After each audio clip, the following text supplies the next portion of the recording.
দিবস বলতে রাসূল এসেছেন, যে রাসূল করিম সাল্লাল্লাহু আলাইহি সাল্লাম কে আল্লাহ রাব্বুল আলামিন এই ধরায় পাঠিয়েছিলেন, সেই তারিখ হিসাবে, সেই মাস হিসাবে এই মাসটা আমাদের কাছে বড় সম্মানিত মাস, ঠিক কি না ভাই? আমরা এখান থেকে আমরা আজ থেকে প্রতিজ্ঞা করি, সারাপ বলতে, মদ বলতে যে পদার্থ বর্তমান বাজারে রয়েছে, এই জিনিসটা আমরা মুখে দেব না ইনশাআল্লাহ। রাজি আছেন তো ইনশাআল্লাহ? একটু জোরে বলুন না ইনশাআল্লাহ। ইনশাআল্লাহ। এর নাম হলো নবী দিবস। এটাই আমাদের জীবন থেকে প্রতিজ্ঞা নিতে হবে, এই জিনিসটা আমরা নেব না। রাসূল করিম সাল্লাল্লাহু আলাইহি সাল্লাম শুধু মানুষের কাছে এইটুকু বলেছেন, তোমরা বলো লা ইলাহা ইল্লাল্লাহ।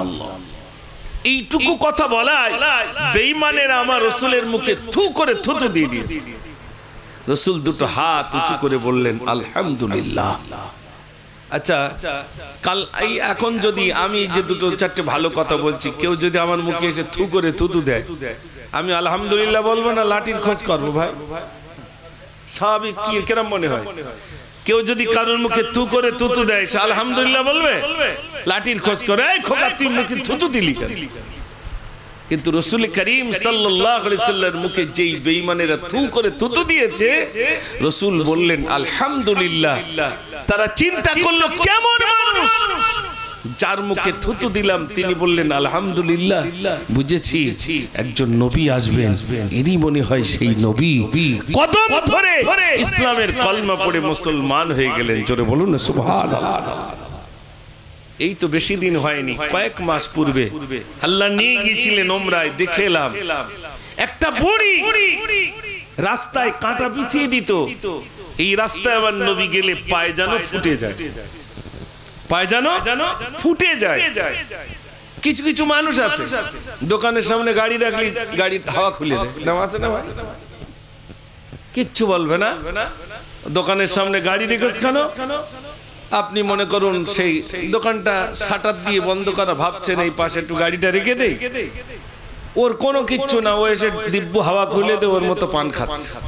আপনি ফিরে এসে দেখছেন সর্বনাশ, গাড়ির চারটে চাকায় কি দুটো চাকায় হাওয়া নেই। অপরাধটা কি? ওই দোকানের সামনে গাড়ি রেখেছে। এরকম আছে না ভাই?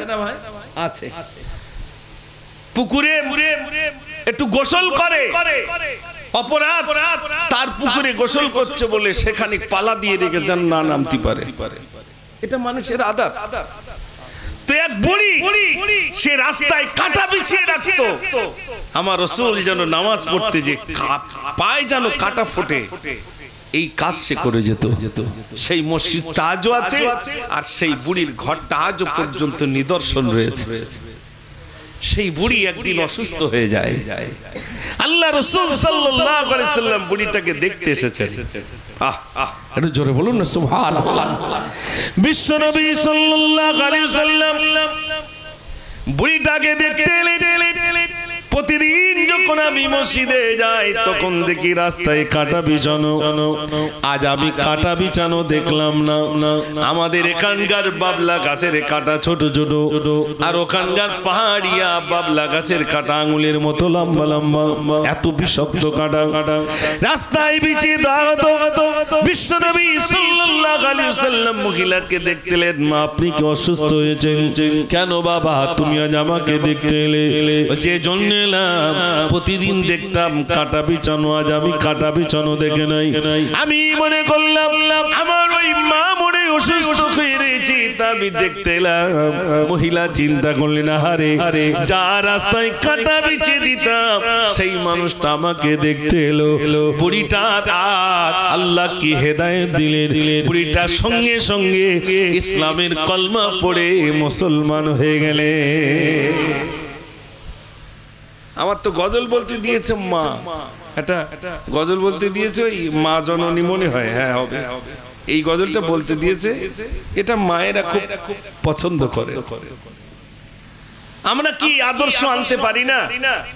আল্লাহ রাসূল সাল্লাল্লাহু আলাইহি সাল্লামের কাছে মা হালিমা গেলেন, আল্লাহ রাসূল বসেছিলেন না দাঁড়িয়েছেন?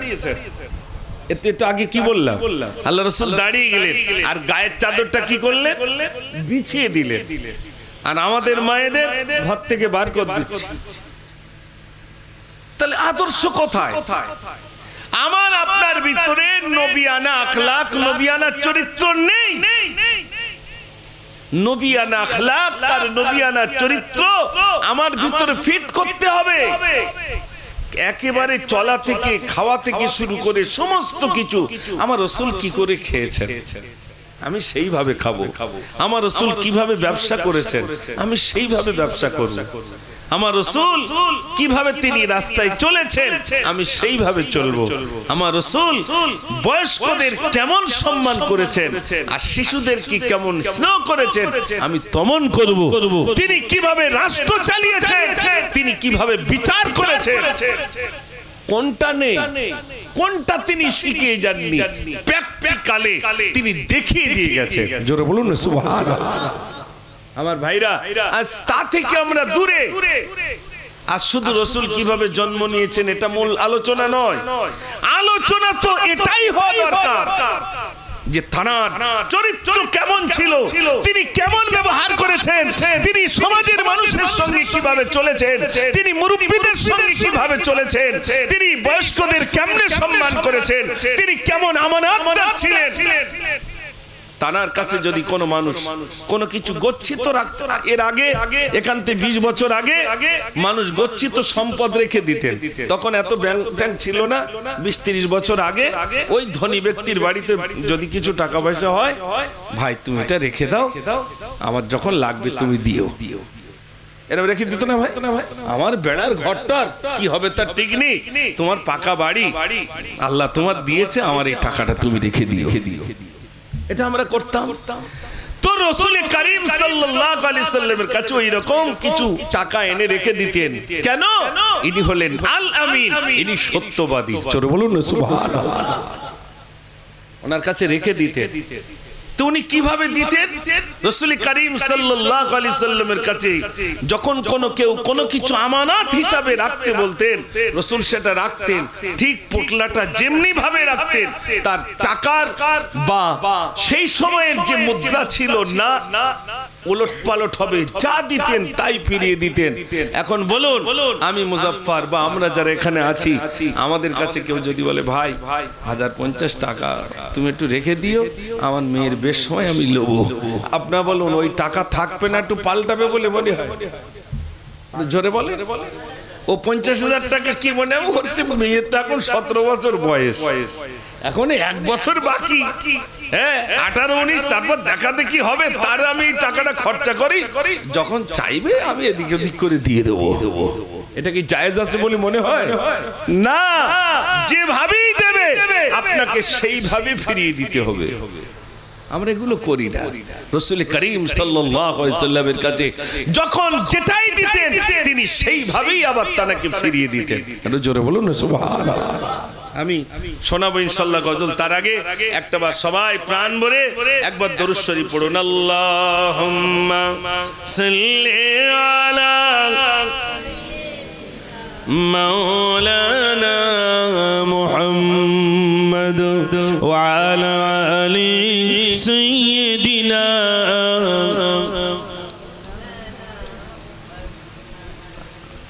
মায়েরা লিখে দিয়েছেন মনে হয়, মা জননী মা জননী মা জননী গো, মা জননী মা জননী মা জননী গো, মা জননী মা জননী মা জননী গো, মা জননী মা জননী মা জননী গো। নিরালতি একা একা আমি কেঁদে যাই, মামা বলে কাঁদি আমি বালিশ ভিজে যাই। ও মা তুমি একটুখানি ডাকবে বলো, ডাকবে বলো, ডাকবে বলো, মা জননী মা জননী মা জননী গো, মা জননী মা জননী মা জননী গো, মা জননী মা জননী মা জননী গো, মা জননী মা জননী মা জননী গো। নিরালতি একা একা আমি কেঁদে যাই, মামা বলে কাঁদি আমি বালিশ ভিজে যাই ও মা তুমি একটুখানি ডাকবে বলো ডাকবে বলো ডাকবে বলো মা জননী মা জননী মা জননী গো মা জননী মা জননী মা জননী গো নারী থাকবে কই আওয়াজ কই সবাই মিলে এই তো রবুল আওয়ালের একটু শুরু তো হয়েছে এখন তো গলা কারুর বসিনি তো একটু আওয়াজ একটু জোর হবে না সবাই মিলে নারে তাকবীর আমি সত্যিকারে এটা আমার বলতেই হয় আমি তো আপনাদের এলাকায় বড় হয়েছি ছোটবেলা থেকেই আপনাদের এলাকায় তো আমার ওস্তাদ হুজুর আমার জন্য একটু দোয়া করেছিলেন যেটা আমি ভুলতে পারি না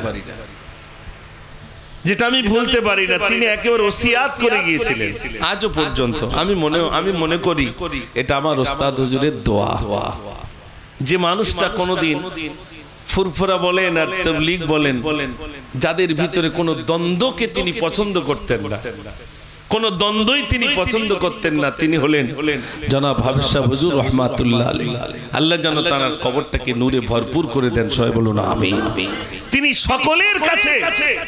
সকলের কাছে একজন প্রিয় পাত্র হিসেবে তিনি মনোনীত ছিলেন ঠিক কি না ভাই সকলের কাছে আলহামদুলিল্লাহ তো আজ এই মোল্লাপাড়া বলেন মুড়োগাছা বলেন গাবতলা বলেন আশেপাশে কম বেশি আল্লাহ পাক আমাকে কিছু বলার সুযোগ করে দিয়েছেন এটা আমার ওস্তাদ হুজুরের দোয়া এটা আমার ওস্তাদ হুজুরের দোয়ার বরকতে আল্লাহ রাব্বুল আলামিন কিছু বলার সুযোগ দিয়েছেন আমি যখন এই এলাকায় আসি তানার জন্য আমার কলিজা থেকে আমি দোয়া করি আর আপনাদেরকেও বলবো আপনারা আমার জন্য দোয়া করবেন আমার হুজুরের জন্য দোয়া করবেন আল্লাহ যেন আমার হুজুরের কবরটাকে নূরে ভরপুর করে দেন সবাই বলুন আমিন আপনারা চেয়েছেন বিশেষ করে আজকের দিনে কিছু গজল নাত রাসূলের শানে শুনবেন অবশ্যই রাসূল করিম সাল্লাল্লাহু আলাইহি সাল্লামের শানে রবিউল আউয়াল মাসে বলবো না তার কবে বলবো আমার একটা গজল ছিল না সবাই আমার সাথে বলতে পারেন কয়দিকে একটু বলুন তো দেখি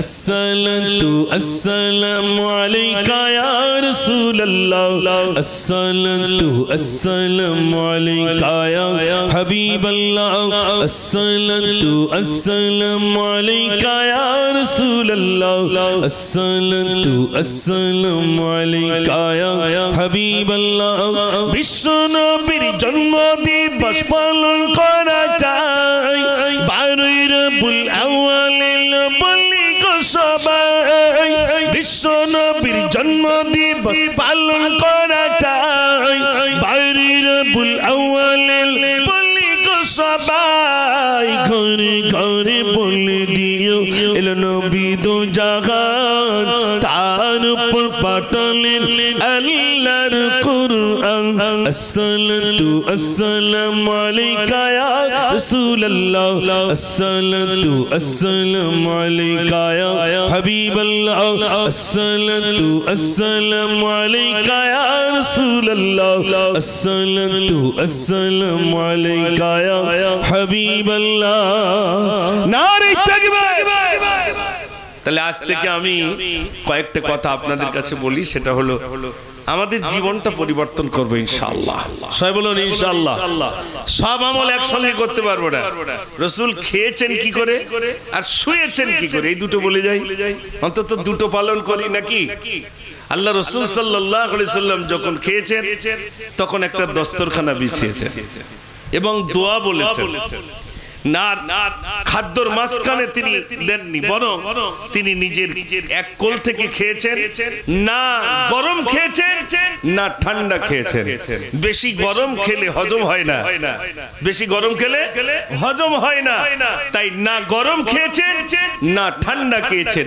উষ্ণ গরম ভাত উষ্ণ গরম জিনিস তিনি খেয়েছেন আর যখন খেয়েছেন একা খাননি বরং সঙ্গী সাথীদেরকে অর্থাৎ মেহমান নিয়েই খেয়েছেন জোরে বলুন না সুবহানাল্লাহ একা খাননি কখনোই একা খাননি মেহমান নিয়ে খেয়েছেন আলহামদুলিল্লাহ আমরা বাড়িতে চেষ্টা করব এখন আমাদের বাড়িতে মেহমান না থাকলেও আমাদের বুড়ো বাপটা আর বুড়ো মাটা তো অন্তত মেহমান হিসেবে মেনে নিতে পারি না ভাই আপনার নিজের তরকারি থেকে নিজের থেকে অন্তত বাপ মাকে কিছু দেবেন प्यार करुन और मोहब्बत करुन ভালোবাসুন রাসূল করিম সাল্লাল্লাহু আলাইহি সাল্লাম মেহমান বিনা খাননি আর মেহমান যখন আপনার বাড়িতে বেশি আসবে তখন আল্লাহর তরফ থেকে বরকত বেশি আসবে জোরে বলুন সুবহানাল্লাহ মেহমান আসবে না বরকত আসবে না এইজন্য বেশি বেশি মেহমান নিয়ে খাবেন তাহলে আমি বললাম খাওয়ার সময় অন্তত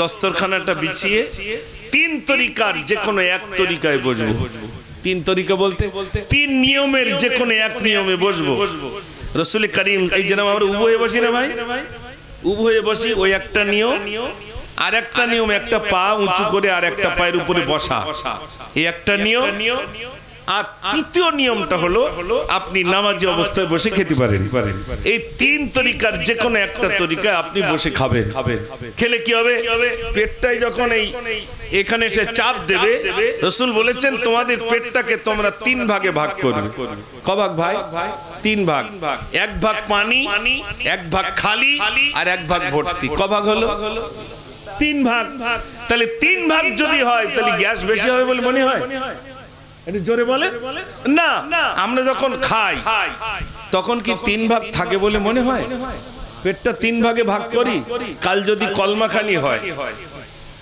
কাল যদি কলমাখানি হয় তা শুধু বলবে ঝোল বাদ দিয়ে একটু হাত দেখে দাও তাও হাত ধরে তুলতে হয় হাত ধরে তুলতে হয় এত পরিমাণ খাবে আবার দুই একজন বলে ঝাকরান মেরে তখন এরকম করে বস্তা যেরকম একটু এরকম নাড়িয়ে এলাই সে আবার ঝাকরান মেরে এই যদি আমাদের খাওয়া হয় আমাদের শরীর কিরকম হবে এজন্য রাসূল খাওয়াটাও বলে দিয়েছেন কিভাবে খাবে কিভাবে শোবে রাসূল তাও বলে দিয়েছেন রাসূল বলেছেন যখন তোমরা শোবে তখন ওযু করে শোবে যদি ওযু করে শোও ওই রাতে যদি তোমার মৃত্যু হয় তোমার মৃত্যুটা শহীদের খাতায় লিপিবদ্ধ হয়ে যাবে জোরে বলুন সুবহানাল্লাহ আমল করবে ইনশাআল্লাহ অন্তত শোয়ার সময় ওযু করে শোবো এই রাত্রি এখন আমরা এখান থেকে সবরস্থানি হয়ে যাওয়ার পরে রাত্রি গিয়ে শোবো আর বিনা ওযুতে শোবো না ওযু করে শোবো কেন ওযু করে শোবেন না জানি ওই রাত্রি যদি আপনার মৃত্যু হয়ে যায় তাই মৃত্যুর চিন্তাটা করবো তো না করবো না ভাই এটা করবেন অন্তত একটু আমল করুন ভাই এই মিলাদ প্রচুর পরিমাণ মিলাদ হবে দাঁড়ান নেই তো সবে শুরু ইতাই ডায়েরি খালি নেই এই আজকে আমার কাছে এসেছেন কার্তিক মাসের 9 তারিখে ও দাওয়াত দেব তা এসব তো আমার মহব্বতের মানুষ ভালোবাসার মানুষ ভাইরা ভাবছেন হয়তো আমি আসবো কেন আসবো না আসলে এক বছর আগে থেকে সেই কবে ঈদের চাঁদ উঠবে রমজানের এখন থেকে সেই সমস্ত গজল বলতে যেতে হবে সেসব দাওয়াত এখন তাহলে কবে রোজা আসছে তারপরে এই রমজানে পাচ্ছে না বলে আবার বলছে হুজুর পরের রমজানে আপনার জন্য আমরা এ করব এটা মানুষের চাহিদা কিন্তু এই চাহিদা থেকে তো লাভ নাই আল্লাহ তো আমার জন্য বলছেন ওয়াকুদুহান নাস ওয়াল হিজারা জাহান্নামের জ্বালানি দুটো জিনিস হবে একটা মানুষ আর একটা কি পাথর দুটো জিনিস জ্বালানি হবে এখন আল্লাহর কাছে গিয়ে যদি বলে আল্লাহ আমি বিরাট গজল বলতো আর বক্তব্য রাখতো আমার খালি ছিল না তার জন্য কি একটু মার কমবে বলে মনে হয় একটু জোরে বলে মার কমবে না কিন্তু দুনিয়ায় হয়তো দাউদ বেড়েছে কিন্তু সেখান তো মার বাড়বে না বাড়বে না এটা কিছু না ভাই বিশ্বাস করুন আমি শুধু এটাই মনে করি আমি ছোট্ট দুটি প্রতিষ্ঠানের সঙ্গে জুড়ে আছি দ্বীনের খেদমতের সঙ্গে জুড়ে আছি এতিম দুস্থ অসহায় তারা কি খাবে আর না খাবে তার জন্য সর্বদাই মেহনত করি ওই বাচ্চাটাকে কি খাওয়া দেব ওই শিশু বাচ্চাকে কি খাওয়া দেব ওর কিভাবে পড়াবো ওই এতিম ওকে কিভাবে বস্ত্র দেওয়া যায় আমার মনে হয় আমি ওদের পিছনে সর্বদাই সকাল থেকে নিয়ে রাতের প্রয়োজনীয় সময় পর্যন্ত ওদের পিছনে যে মেহনতটা করি আমার মনে হয় ওই মেহনতের দরুন আল্লাহ হয়তো দুনিয়ায় আমাকে কিছু বলার একটা সুযোগ দিয়েছেন এটা অন্য কিছু নয় আমি নিজেকে কখনোই বলিনি যে আমি লোকে বলে ওর গলা ভালো তা কি ভালো আমি এখনো বুঝলাম না আমি নিজে বুঝতে পারিনি আল্লাহ সাক্ষী কোনদিন আমার ভিতরে এই অহংকারটুকু আসেনি যে আমি বিরাট কিছু আসেনি আর আল্লাহ যেন না আনে আমি চাই না ভাই আপনারা মাঝে মাঝে গজল শুনতে চান আমি মাঝে মাঝে বলি না এর ভিতরে যেন কোনো ঈর্ষা, নিজের ভিতরে অহংকার, তাকাব্বুর না এসে যায়। তা যদি আসে সমস্ত আমল বরবাদ হয়ে যাবে। আমি মুজাফফর আপনাদের সামনে 10টা গজল বললাম, আলোচনা রাখলাম, আপনার বাহাবা দিলেন, এই বাহাবায় আমার কোনো লাভ নেই। লাভ আছে ভাই? একটু জোরে বলে। কোনো লাভ নেই। আমার লাভটা ওই সময় হবে আমার আলোচনার ভিতরে যদি ইখলাস থাকে, আমার আলোচনার ভিতরে যদি মহান নবীর নৈকট্য লাভের আশা থাকে, আমার আলোচনার ভিতরে আমার আল্লাহর রিজাবন্দি হাসিল করার যদি মাকসুদ থাকে। দুনিয়ার কিছু মানুষ আমার নসিহত শুনে আল্লাহ যদি তাদের হেদায়েত নসিব করেন, এটাই যদি আমার মাকসুদ থাকে, তাহলে আমি নাজাত পাবো, আর নইলে মাছ ছাড়া কোনো রেহাই নেই। আর এ তো দুনিয়ার মাছ সামান্য, সেখানকার মারির কোনো মানে যে মারটা হবে, চিৎকার করলে দুনিয়ার কেউ শুনতে পাবে ভাই? জোরে বলে। বাংলাদেশে দেখেছেন আয়না ঘর, সব সোশ্যাল মিডিয়ায় দেখছেন আয়না ঘরে রেখেছিল। সেখানে তো কি আয়না ঘর হবে আল্লাহই ভালো জানে। সেখানে যে মার হবে, সেখানে যে আমার জন্য বিরাট আযাবের ব্যবস্থা আছে, এটা কি অস্বীকার করার জায়গা আছে ভাই? নেই। অতএব আল্লাহ দেখবেন না মুজাফফর কতটা গজল বলতো আর বক্তব্য রাখতো, আল্লাহ এটা দেখবেন না। আল্লাহ দেখবেন না প্রতি বছর নবী দিবস দিত কি হতো আর না হতো, ওটা দেখবেন না। আল্লাহ দেখবেন আমার বান্দা কি আমল করে এসেছে। আজ থেকে নিয়ত করি আমরা ছোট্ট ছোট্ট আমল আমাদের জীবনে আমরা ইনশাআল্লাহ পালন করব। সবাই বলুন ইনশাআল্লাহ। আর আজ থেকে যত ভাইরা এসেছে সকলের কাছে হাত জোড় করে অনুরোধ করব, আল্লাহ যেন আমাদের প্রত্যেককে পাঞ্জেগানা নামাজি বানিয়ে দেন। সবাই বলুন আমিন। সবাই বলুন আমিন। নামাজ কারোর জন্য মাপ নেই, শুধু মাপ আছে যিনি উলমাদ, যিনি পাগল, তার জন্য মাপ। বিশ্বনবী সাল্লাল্লাহু আলাইহি সাল্লাম নামাজ পড়েছেন তো সারাটা রাত ধরে নামাজ পড়েছেন। তার তো আগের সামনে কোনো গুনাহ নেই, তিনি নিষ্পাপ, জানার কোনো গুনাহ নেই, সারা রাত ধরে নামাজ পড়েছেন। পা মুবারক পর্যন্ত ফুলে যেত। আমাদের পা ফুলেছে ভাই কোনদিন? মসজিদে গিয়ে যদি পাততলে একটা কাঁকড় পড়ে তাহলে এরা মসজিদ ঝাড় দেয় না। রাসূল নামাজ পড়েছেন, পা মোবারক ফুলে গেছে। সাহাবায়ে কেরাম আজমাইনগণ তানার পাশে দাঁড়িয়েছেন, তানারা বলেন রাসূল কখন রুকুতে যাবে, রুকু থেকে মনে হয় আর উঠবেন না। এত লম্বা সময় ধরে আমার আপনার নবী তিনি নামাজ আদায় করেছেন। জোরে বলুন না সুবহানাল্লাহ। আমার সোনার ভাইরা, তা আমি এই পরিশেষে আপনাদের কাছে সকলের কাছে এবার কিছু গজল শোনানোর আগে আমরা আজ থেকে প্রতিজ্ঞা করি আমরা নামাজ ছাড়বো না। আর মায়েরা যারা কোথায় আছেন, মায়েরা আমি জানি না, আমার মা আপনারাও স্বামীদেরকে একটু বোঝান বা তানাদেরকে একটু বলুন। মায়েরা যদি একটু বোঝায় কিন্তু অনেক পুরুষ কিন্তু ভালো হয়ে যায়, যায় না ভাই? যায়। মায়েরা যদি বলে যে আজকে কি বার ভাই? বৃহস্পতিবার তো, কাল শুক্রবার নামাজ পড়তে যেতে হবে। মা যদি বলে, আমার মায়েরা জানা আছেন, জামা কাপড় পরিষ্কার করে যদি বলে স্বামী আপনার আজকে মসজিদে যেতেই হবে, মোহাব্বত করে যদি বলে না আপনার যেতেই হবে, স্বামী যাবে না ভাই? একটু জোরে বলে। যাবে। বাপের বাড়ি নিয়ে যেতে কি করে হয় এটা যদি জানে, তা মসজিদ কি করে পাঠাতে হয় জানে না? বাজারে যদি একটু বেশি রাত করে এখান থেকে ফোন করে, এখনো তুমি বাজারে, তাই রাশিদ দপটে যদি স্বামীর বাড়ি নিয়ে আসতে পারে, সেই স্বামীকে মসজিদ পাঠাতে পারবে না ভাই? পারবে।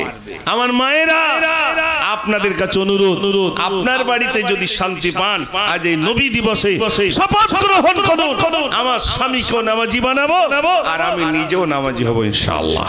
সবাই বলুন ইনশাআল্লাহ। আল্লাহ যেন কবুল করেন। সবাই বলুন আমিন।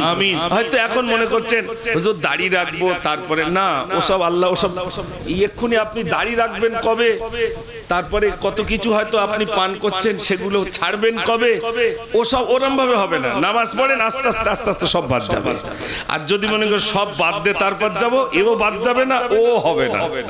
বুঝতে পারেননি ভাই? এই জন্য আস্তে আস্তে ওগুলো ইনশাল্লাহ সরে যাবে। আস্তে আস্তে একটা দাগ হঠাৎ করে সরে না, যাই ভাই? একটা দাগ হঠাৎ করে যায় না, আস্তে আস্তে মাসতে মাসতে মাসতে মাসতে ইনশাল্লাহ সরে যাবে।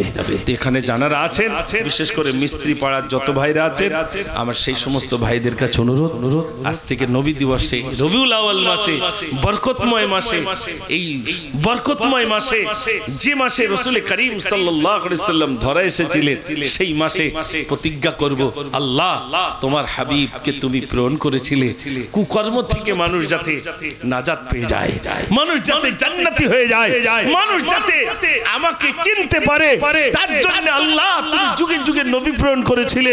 বিশ্ব নবী সাল্লাল্লাহু আলাইহি ওয়াসাল্লামে ধরায় এসেছেন, আল্লাহ জাহিলি যুগের অন্ধকারকে আল্লাহ তুমি দূর করেছিলে, সেই নবীর উম্মত হওয়ার সৌভাগ্য আল্লাহ তুমি আমার নসিবে জুটিয়ে দিয়েছো। নবীগণ পর্যন্ত কেঁদেছেন, আল্লাহ আমাকে নবী না করে বিশ্ব নবীর উম্মত করে যদি আমাকে প্রেরণ করতে আমি বড় ভাগ্যবান হয়ে যেতাম। সেই নবীর উম্মত হওয়ার সুযোগ তুমি আমাকে করে দিয়েছো। আল্লাহ তুমি আমাকে নামাজি বানিয়ে দাও, আল্লাহ তুমি আমাকে দিনদার বানিয়ে দাও, আল্লাহ তুমি আমার আত্মার হেদায়েত নসিব করো। বারে বারে আল্লাহর কাছে দোয়া করেন, আল্লাহর কাছে ক্রন্দন করেন, আল্লাহ নিশ্চয়ই আপনাকে নিশ্চয়ই হেদায়েতের রাস্তা নিশ্চয়ই তিনি দেখাবেন। আল্লাহ যেন কবুল করেন, সবাই বলুন আমিন। আমি পরিশেষে দুটি গজল বলে ইনশাআল্লাহ দোয়া হবে। দরুদ শরীফ পড়ুন, আল্লাহুম্মা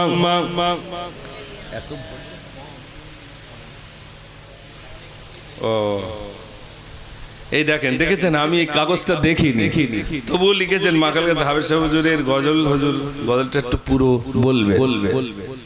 সত্যিকারের কথা, আমার এটা এইসব জায়গায় যে হুজুরের ভক্ত আছে এটা আমার অজানা ছিল। আজ কাগজ দেখে বুঝতে পারছি হুজুরের ভক্ত শুধু এক জায়গায় নয়, গোটা জায়গায় আলহামদুলিল্লাহ তানার ভক্ত।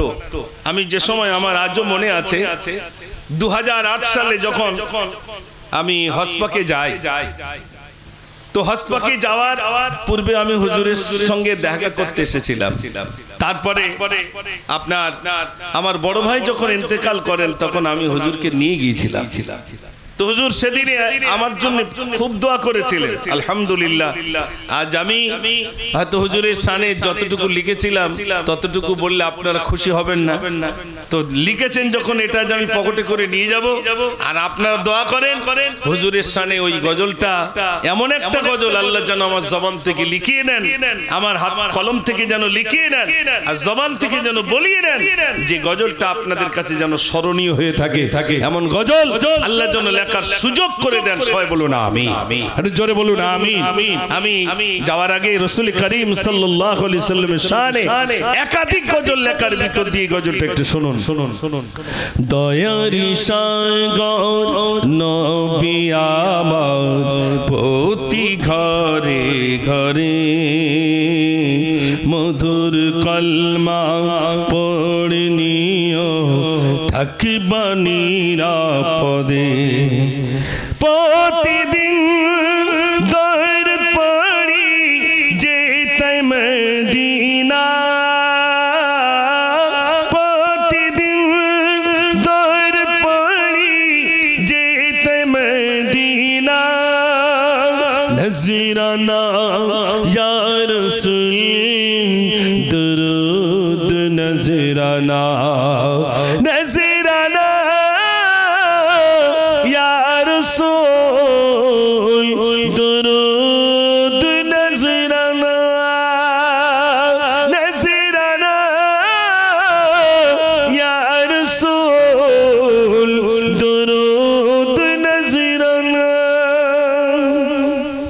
পশু পাখিদের গুঞ্জন মেলা, মুখে মুখে তর সাল্লে আলা রব করিমের শ্রেষ্ঠ মেহমান, আলোকিত হয়েছে তমাম জাহান, তোমাকে ছেড়ে থাকতে পারি না, নজরানা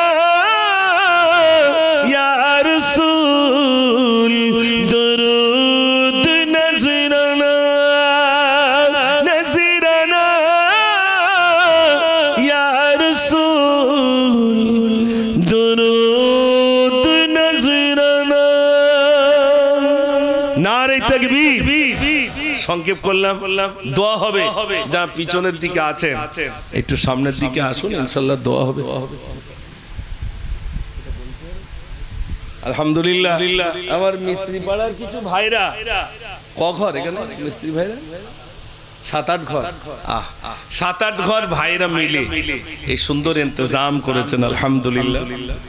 তো বিশেষ করে আমাদের হাফেজ সাহেব বলছিলেন যদি সম্ভব হয় যে আমরা ভাইরা মনে করুন 200 500 কি 1000 2000 দিয়ে অনুষ্ঠানটা করেছেন, আপনার যদি সম্ভব হয় 2-10 টাকা দিয়ে যে এই অনুষ্ঠানে ইনশাআল্লাহ আমরা শামিল হতে চাই, যদি সম্ভব হয় আপনারা আমার দোয়ার আগে আমার হাতে দিয়ে ইনশাআল্লাহ দেবেন, দোয়া হবে ইনশাআল্লাহ।